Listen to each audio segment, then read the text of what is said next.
and welcome from 13,000 feet over the Pacific Ocean.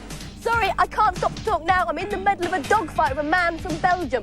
Yes, I'm sorry about that. More about how you can use the telephone to shoot down Belgians later in the programme. But first, our main review this week is Rocket Knight Adventures on the Mega Drive. And Violet, Top Gun Berlin, landed for just long enough last week to go behind the scenes of the most technically advanced concert ever staged.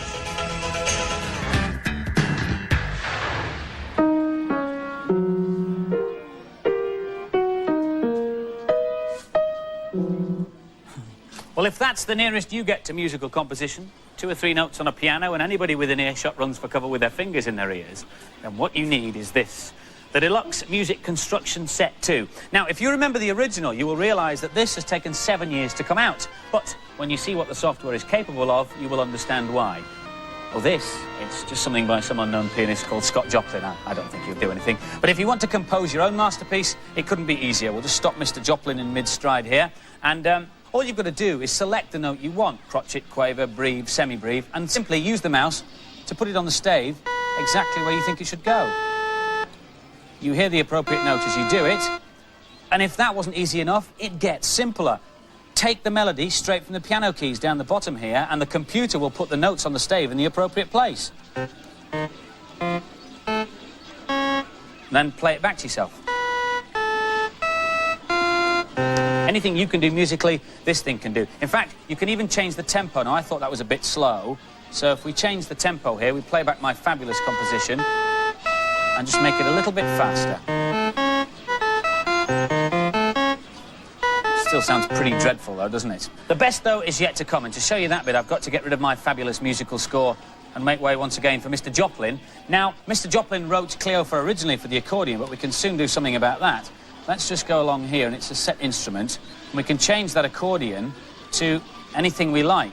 Banjo, no. Bass, no. Oh, yes, there we are, steel drums. And so now, ladies and gentlemen, I give you Cleophas by Mr. Scott Joplin, now on the steel drum. And on that note, Violet Berlin. Amazing. Our main review this week is Rocket Knight Adventures on the Mega Drive. Its hero, Sparkster, is the last in a long line of ancient and venerable rocket knights, so called because of their rocket-powered backpacks. Here's the intrepid Robert. This is a very interesting game. It has all the elements of a first-class platformer. It keeps you on your toes all the way through.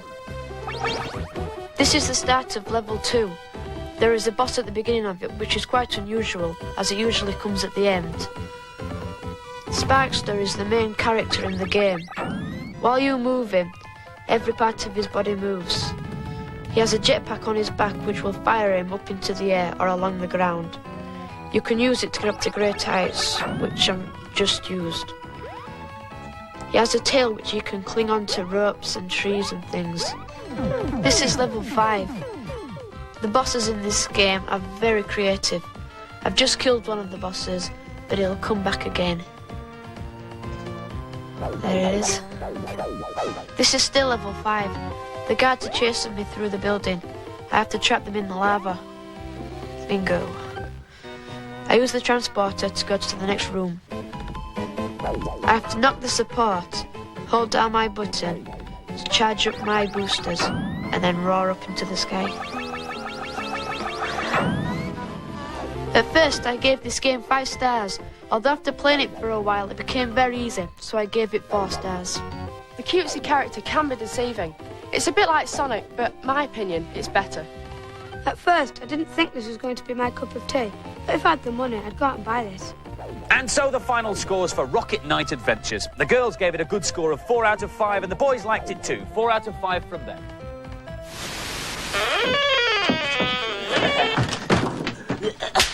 Thank you, Fertilers, and welcome to the most technically advanced concert ever staged.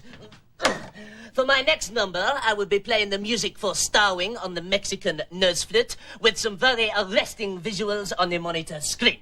Now, to produce the arresting visuals, make sure both controllers are plugged in, but play the game only with controller number 1, and score more than 10,000 points. Then, when you die and go to the continue screen, by pressing Y or B, you can change your ship to any other ship in the game or any other object. Completely useless, but it looks nice and makes an ideal complement to any technically advanced, etc., etc. And now, for the moment you have all been waiting for. 1,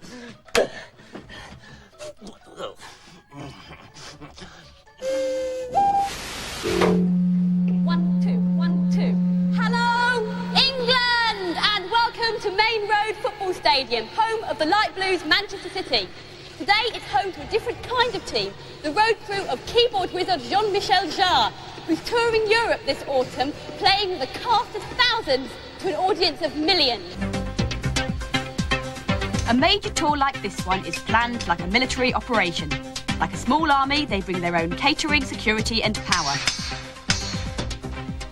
They used enough scaffolding to cover the Houses of Parliament and Big Ben.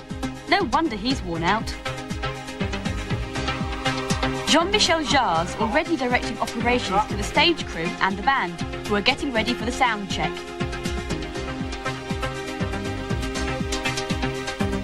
It takes 4 days to build the set, but things only really come together in the last 24 hours before the performance.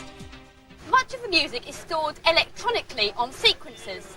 Sequencers are computer-controlled keyboards.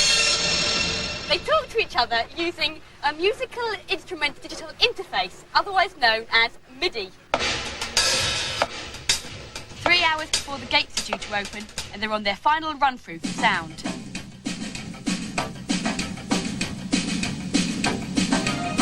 There was a rehearsal last night just for lighting, but because of the complexity of the show, the sound check can take longer than the event itself. N'oubliez pas le compte, s'il vous plaît, hein. On va faire le prochain maintenant. I managed to snatch a few seconds with the man responsible for the tour's smooth running, technical coordinator Simon Ransom. This is where we control and process most of the visual effects of the show. Control for lights, sound, slides, all that sort of stuff is done from the 2 towers. And then above us we have the lasers, the slide projectors, a lot of specialist lighting effects that we use for throwing images out against the stage and against the screens that we have up there. The show relies on MIDI. Each component of the show uses the time code of the MIDI signal as a reference point. So here's the time code, 10 hours, 7 minutes, 54 seconds, and the frames keep going round. The frame's a 25th of a second. So if the drummer decided to hit the cymbal now, then that might trigger off laser animations or fireworks or a sequencer. The musicians on stage play live on top of all the pre-arranged events, and that's the crux of it. All everybody else has to do is follow their cue.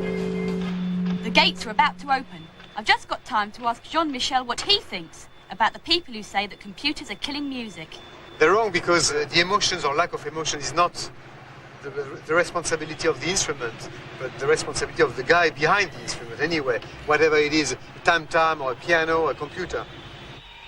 The main difference between electronics and acoustics is the fact that with electronics you can be your own craftsman, you can shape your own sound, you can create your own sounds exactly like a painter is able to create colors. I mean, most of the time in rock concert outdoor, I mean, the performer is as big as an ant on a stage and people can hardly see or hear anything. And in that case, I try to start from my music as a musician and then to try to compose the visual track. Like when you are doing a movie, you do the soundtrack. In my case, I make the music and then I try to compose the visual track.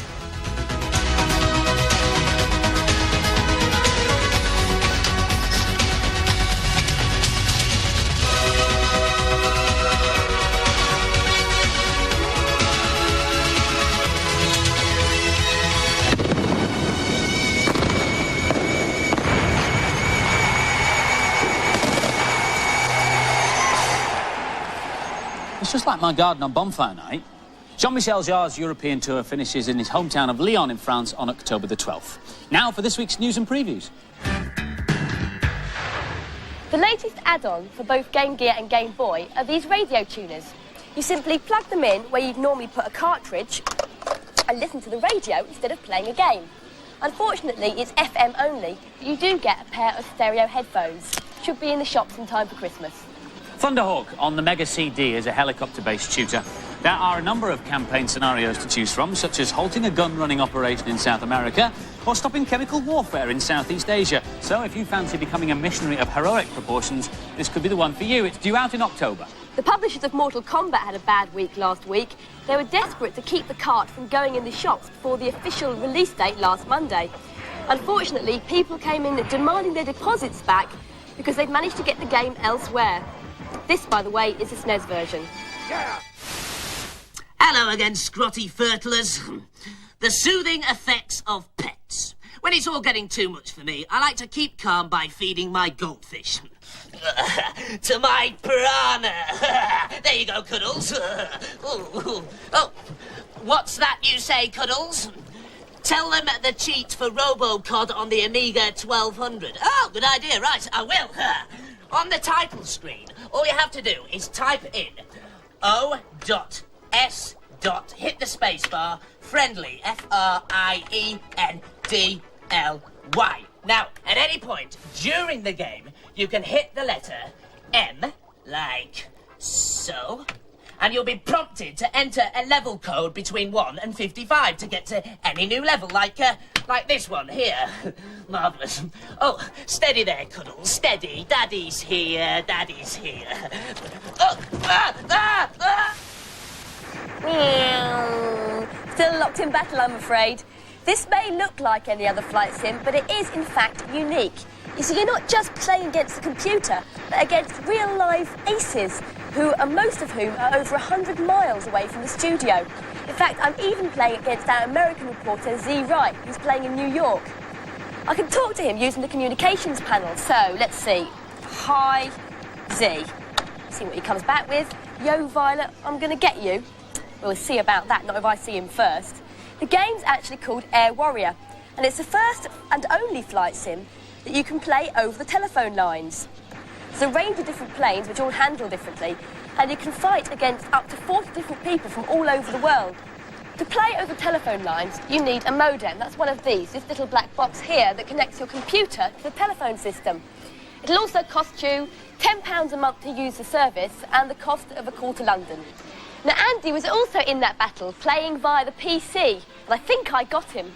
All is not lost, though, because he can record the same battle on his computer and play it over and over again until he gets it right. Keep practicing, Andy. Yep, see, look, no hands. This is the film of the battle that we've just had, and obviously everybody's doing exactly the same thing as they did before. The cool thing is, though, if I press F8, I can release my plane from the fight, so I can control mine while everybody else does exactly the same thing as they did before. Better still, if I press N, I can see my own plane, which is about to crash into the side of a mountain at the moment. On using the direction keys, I can look at it from all sorts of different angles. It gives me a hideous disadvantage, I know, but I've never objected to that kind of thing. This game can be played without being plugged into a phone, and it'll run on most home computers. In fact, online games like this are going to become more and more popular. A modem for the Mega Drive has already been developed and should be available in this country next year. Now, for some more games reviews. First Samurai on the SNES is a tale of good versus evil. The young hero must battle against the Demon King, with the good magic of the Wizard Mage to help him. Here's Andy. This is a classic conversion of the original Amiga game. First glance it looks the same. Once you get into it, you'll find out otherwise. This is level 2, Time Express. Food baskets need to be hit to open them so I can collect all the food. Axes give me a special weapon, and this magic bell summons a sorcerer so a genie will come and help me when I'm in trouble. Here I'll use the magic bell to freeze the ball so I can get to the mystic runes, which are little red things in the corner near to my force. Little genie is going to be summoned and is going to freeze all the balls with a stiller.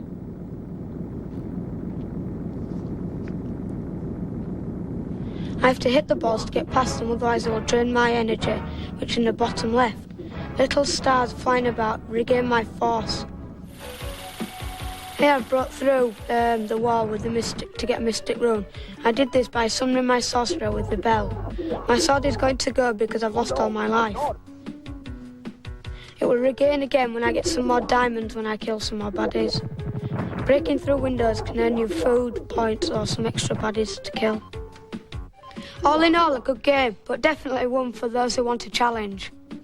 The graphics are good, but it would be better if you could have a change of character or even a two-player option. The sound and music has been improved from the Amiga version, but this game's just too old, too repetitive and too slow. And the scores for First Samurai? The girls gave it an average 3 out of 5, and the boys agreed. They gave it 3 out of 5 too. Garfield makes an appearance today in his own Game Boy title. He's taken time out from sleeping to visit some ancient ruins with his friend Odie the dog, but has fallen into a labyrinth of old rooms. Luckily, he's brought his drill along, as you do. Here's Angela to help him out. Garfield's one of my favourite cartoon characters, so I was really looking forward to playing this game. It does actually look like Garfield and the animation is really good. I'm drilling there to get rid of that block. Collecting a bomb so I can blow up some baddies. Like that mushroom. You have to press select so you can blow up the bomb, blow up the baddies. It's difficult with the buttons because you have to work out how to use them at first. This is the end of level key that comes down. And then you have to find the door. You have to blast the blocks away. And it can be a bit difficult because you have to be in the right place. But if you're not quick enough or you can't blast any more blocks, you can get a bit wedged in. It's difficult to find out how to jump. Got wedged in. This game, it gets harder and harder as it goes along. I got to level 17 before I just had to give up because it was so impossible.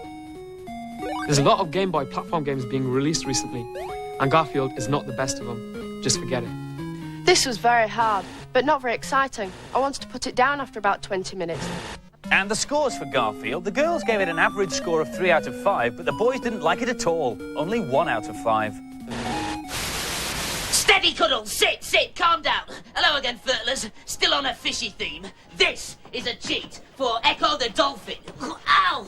On the Mega Drive. All you have to do on the code screen is type in the word please, followed by 2 letters like ZZ, for instance. They will take you to Ridgewater. You can also experiment with different sets of 2 letters to get you to other levels. Now then, if you'll just excuse me for a moment. Cuddles, Daddy's here. I don't know. And if you're a glutton for punishment, you can peruse some more of Nam's cheats on our Data Blast, which comes up at the end of the programme. To access it, it's very simple. All you will need is your Commodore Garden VHS video recorder. The bit of the programme to video is the credits, the bit at the end, read by the mothers of people who work on the programme. Then what you do is spool it back and play it forward again, but not at the normal speed. Watch this. You play it forward using your pause and your frame advance button. So it goes through really slowly, and then pages and pages of information appear for you. Over 90, in fact, and all completely free of charge. Last week's competition prize was to win one of these, a CDI player with software, and better still, a Bad Influence t-shirt. The question was, what do the initials FMV stand for? And the answer is full motion video. The winner was Helen Thompson from the Isle of Man, and the prize will be winging its way to you. Congratulations. And so to this week's competition prize, which is as follows. An Amiga 1200, oh yes, and a modem, and the copy of the game Air Warrior, and the Bad Influence t-shirt. No prize will be complete without it. You'll need a competition question. It is as follows. Who played the ace pilot in Top Gun? If you think you know, give us a call on 0891 700 100. 0891 700 100. Calls will cost you no more than 25p, but get permission from whoever pays the phone bill before you dial. Lines, incidentally, stay up until midnight on Monday. Just before we go, have a look at this. Sunshine, please. It is the latest and greenest way to play your Game Boy. It's a solar battery pack. The idea is you charge it up by leaving it on your windowsill when it's sunny. And then you can just plug in your Game Boy when it's charged up and play away. Unfortunately, it's only available at the moment on import from Japan, where presumably they have better weather than us. Take it away, Andy. That's it from us. Bye. Singing in the rain, trough, just singing in the rain. Sorry, Jean.